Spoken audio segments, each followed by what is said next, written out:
ಆತ್ಮೀಯ H16 news ಅರ್ಥಾತ್ ಹೇ ಸೀತಾರಾಮಗೆ ಸ್ವಾಗತ. ನಾನು ನಿಮ್ಮ MI ಅಥವಾ ಮಲ್ಲಪ್ಪ ಜೋತಾವಾರ್. ಆದ್ಮೇಲೆ ಈಗ ತಾವು ದಿನ ಸುದ್ದಿಗಳನ್ನ ಅದರ ಜೊತೆಗೆ ವಿಶೇಷತೆಗಳನ್ನ ನೋಡ್ತಾ ಹೋಗಿ ವಿಶೇಷ ಈ ಮೊದಲನೇ ಸುದ್ದಿಯನ್ನು ನೋಡಿ.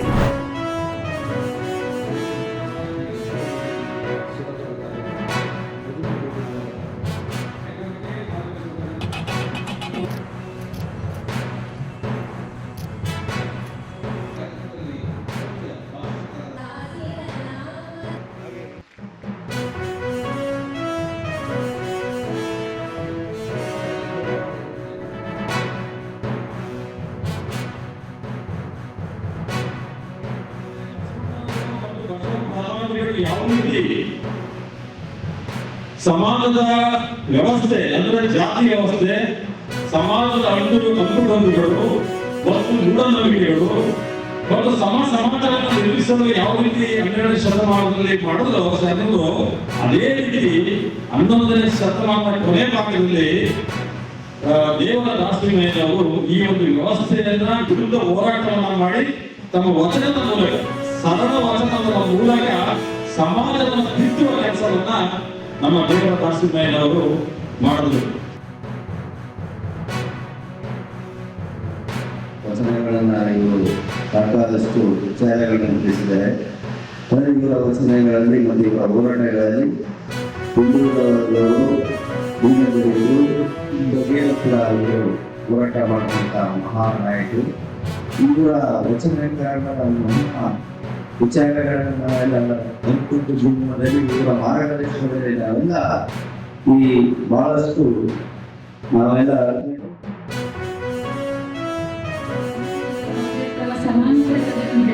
ವಚನ ಹೇಳಲಿಕ್ಕೆ ಇಷ್ಟಪಡ್ತೀನಿ.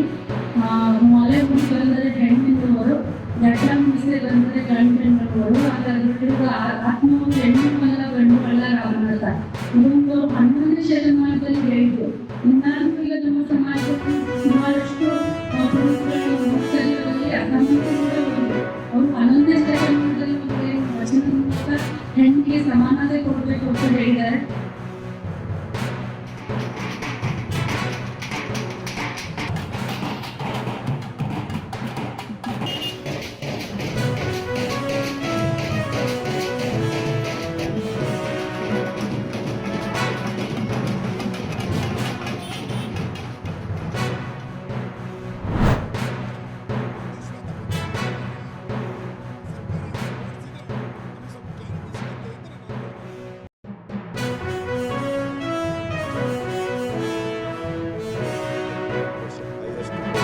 ಒಂದು ತಮ್ಮ ಮಾಹಿತಿಗೆ, ಎರಡನೇದು ಕೂಡ ತಮಗೆ ಹೇಳುವಂಥದ್ದು ಪರ್ ಕ್ಯಾಪಿಟಾ ಇನ್ಕಮ್.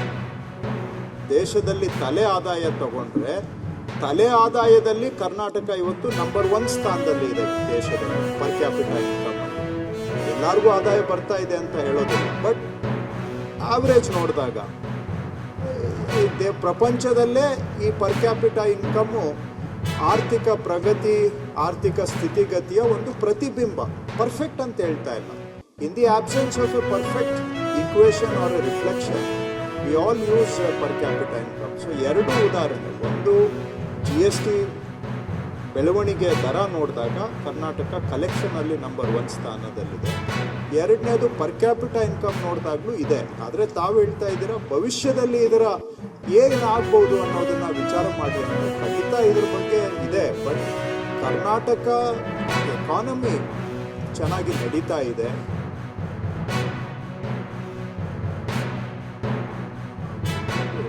ಅವರು ನಿಮ್ಮನ್ನ ಡಿಪೆಂಡ್ ದಿನ ಬಂದು ನಿಮ್ಮ ಮನೆ ಬಾಗಿಲಲ್ಲಿ ನಿಂತ್ಕೋಬೇಕು. ಅವರು 2,000 ಕೊಡ್ತಾರೆ, 2,000 ಕೊಡ್ತಾರೆ. ಅದು ಬಿಟ್ಬಿಟ್ಟು ಮೀನು ಹಿಡಿಯೋದನ್ನ ಕಲ್ಸ್ಕೊಡಿ ಅಂತ ನಮ್ಮ ಪೂರ್ವಿಕರು ಹೇಳಿರೋದು. ಆ ಥರದ ಒಂದು ಕೆಲಸವನ್ನ ಕೊಡ್ಬೇಕು ಅವರಿಗೆ. ಅದು ಬಿಟ್ಬಿಟ್ಟು ನೀವು ಕೊಡ್ತೀನಿ ಅಂತ ಹೇಳಿದ್ರೆ ನೀವು ಡಿಪೆಂಡೆಂಟ್ ಮಾಡ್ತಾ ಇರ್ತೀರಾ. ಡಿಪೆಂಡೆಂಟ್ ಯಾರು? ಈಗ ವಿದ್ಯಾಭ್ಯಾಸ ಕೊಡಬೇಕು, ಹೆಲ್ತ್ ಕೊಡಬೇಕು, ನಮ್ಮ ಸೆಕ್ಟರ್ಸ್ ಭಾಳ ಇದೆ. ಆರೋಗ್ಯ ಕೊಡಬೇಕು, ಏನು ಕೊಡ್ತಾ ಇದ್ದೀರಾ ನೀವು? ಆರೋಗ್ಯಕ್ಕೆ ಕಟ್ ಮಾಡಿದ್ದೀರಾ 30% ಹಣ ಕೊಡೋದನ್ನ. ಈಗ ವಿದ್ಯಾಭ್ಯಾಸಕ್ಕೆ ಕೊಡೋದು, ಎಜುಕೇಷನ್ಗೆ 20% ಕಟ್ ಮಾಡಿದ್ದೀರಾ ನೀವು. ನೀವೆಲ್ಲ ಯಾವುದು ಕೊಡಬೇಕಾಗಿತ್ತು ನಿಮ್ಮ ಸರ್ಕಾರದ ಡ್ಯೂಟಿ ಇದೆ ಅದನ್ನ ಬಿಟ್ಟುಬಿಟ್ಟು ಓಟ್ಗೋಸ್ಕರ ಕೊಡ್ತಾ ಇರೋದಷ್ಟೇ ಇದು. ನಾವು ಬೇರೆ ಏನು ಕ್ಲೈಮ್ ಮಾಡೋದು. ನಿಜವಾಗೂ ಯಾರೋ ನಿರ್ಗತಿಕರಿದ್ದಾರೆ ಕೊಡಿ, ಅವ್ರಿಗೆ ಯಾರೋ ಅನಾಥ ಮಕ್ಕಳಿದ್ದಾರೆ ಕೊಡಿ, ಕೊಡ್ಬೇಕು. It's A duty. ಅದು ಬಿಟ್ಬಿಟ್ಟು ನಿಮ್ಮ ದೃಷ್ಟಿ ಸರಿ ಇಲ್ಲ ಅಂತ ಹೇಳೋದಷ್ಟೇ ನಾವು, ಬೇರೆ ಏನಲ್ಲ. ಕೊಡಬಾರ್ದು ಅಂತಲ್ಲ, ನಿಮ್ಮ ದೃಷ್ಟಿ ಸರಿ ಇಲ್ಲ ಅಂತ.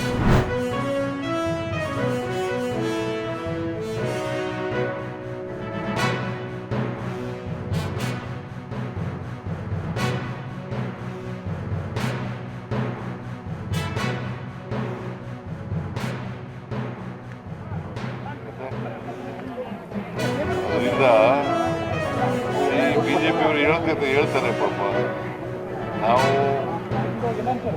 ನುಡಿದಂತೆ ನಡೆದಿದ್ದೇವೆ, ಎಲ್ಲ 5 ಗ್ಯಾರಂಟಿ ಯೋಜನೆಗಳನ್ನು ಕೂಡ ಜಾರಿ ಮಾಡಿದ್ದೇವೆ, ಈ ರಾಜ್ಯದ ಜನ ನಮ್ಮ ಪರವಾಗಿದ್ದಾರೆ, ಬೈ ಎಲೆಕ್ಷನ್ನಲ್ಲಿ ನಾವು ಕಳೆದ ಬೈ ಎಲೆಕ್ಷನ್ನಲ್ಲಿ ಸಾಬೀತು ಮಾಡಿದ್ದೀವಿ ಅದನ್ನು. ಎಲ್ಲರೂ ಕೂಡ ದಲಿತರು, ಹಿಂದುಳಿದವರು, ಬಡವರು, ರೈತರು, ಅಲ್ಪಸಂಖ್ಯಾತರು ಎಲ್ಲರೂ ಕೂಡ ನಮ್ಮ ಪರ ಇದ್ದಾರೆ. ಸೆಂಟ್ರಲ್ನಲ್ಲಿ ಇವತ್ತಿಗೆ ಮೊದಲೆಲ್ಲ ಪಕ್ಕದಲ್ಲಿ ಹರಿಹರ ಇದೆಲ್ಲ ಸೇರಿ ಇಂಡಸ್ಟ್ರಿಯಲ್ ಹಬ್ ಆಗಿತ್ತು. ಈಗ ಇದು ಎಜುಕೇಷನ್ ಹಬ್ ಆಗಿದೆ. ಹೊರಗಡೆ ದೇಶದಿಂದ, ಹೊರಗಡೆ ರಾಜ್ಯದಿಂದ, ಹೊರಗಡೆ ನಗರಗಳಿಂದ ಬಂದು, ಹಳ್ಳಿಗಳಿಂದ ಬಂದು ಇಲ್ಲಿ ವಿದ್ಯಾಭ್ಯಾಸ ಮಾಡಿ ಈ ದಾವಣಗೆರೆಗೆ ಒಂದು ಹೊಸ ರೂಪ ಕೊಟ್ಟಿದ್ದು ಶಿವಶಂಕರನವರ ಕುಟುಂಬ, ಅವರ ಸಂಸ್ಥೆ. ಇದೆಲ್ಲ ಕೂಡ ನಮ್ಮ ಜನರು ಸ್ಮರಿಸ್ಕೊಳ್ತಾ ಇದ್ದಾರೆ.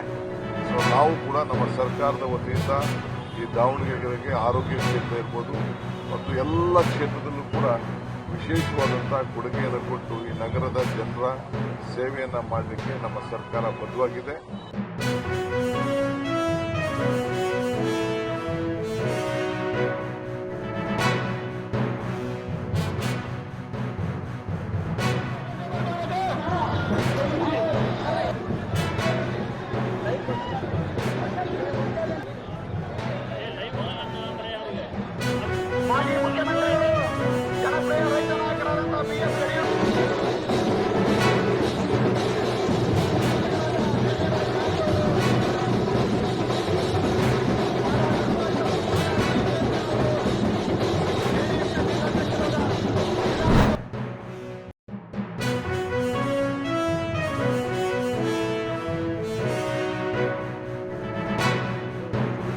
the PNG and CGD, expansion of CGD network. This is a continuous effort by Government of India, and every day the meetings are conducted with the CGD entities, and precisely for this expansion Government of India has talked about incentivizing the state governments in terms of additional commercial LPG, and yes, all the central ministries and the departments have been requested to look into this matter of migration from LPG to PNG, accounting for something in between 50 to 60% of our demand. So that's other thing. And what are the sources from where we are getting LPG? I have answered this question couple of times and have told you that we require a whole lot of LPG now, and because earlier 90% of our LPG was coming from Middle East. So we are picking cargoes wherever available. ತಾವೆಲ್ಲ ಇಲ್ಲಿವರೆಗೆ ಸುದ್ದಿಗಳನ್ನು ನೋಡಿದಿರಿ, ಜೊತೆಗೆ ವಿಶೇಷ ಘಟನೆಗಳನ್ನು ಸಹ ನೋಡಿದಿರಿ. ಅದು ನಿಮ್ಗೇನು ಅನ್ನಿಸ್ತು? ನಿಮಗೆ ಲೈಕ್ ಮಾಡಿರಿ, ಶೇರ್ ಮಾಡಿರಿ, ಕಾಮೆಂಟ್ ಮಾಡಿರಿ, ಜೊತೆಗೆ ಸಬ್ಸ್ಕ್ರೈಬ್ ಮಾಡಿಸ್ಬಿಡ್ರಿ. H16 ನ್ಯೂಸ್ ಅರ್ಥಾತ್ ಸಿದ್ದರಾಮಯ್ಯ ಸತ್ಯದ ಕೈಗಳಲ್ಲಿ ವಂದನೆಗಳು.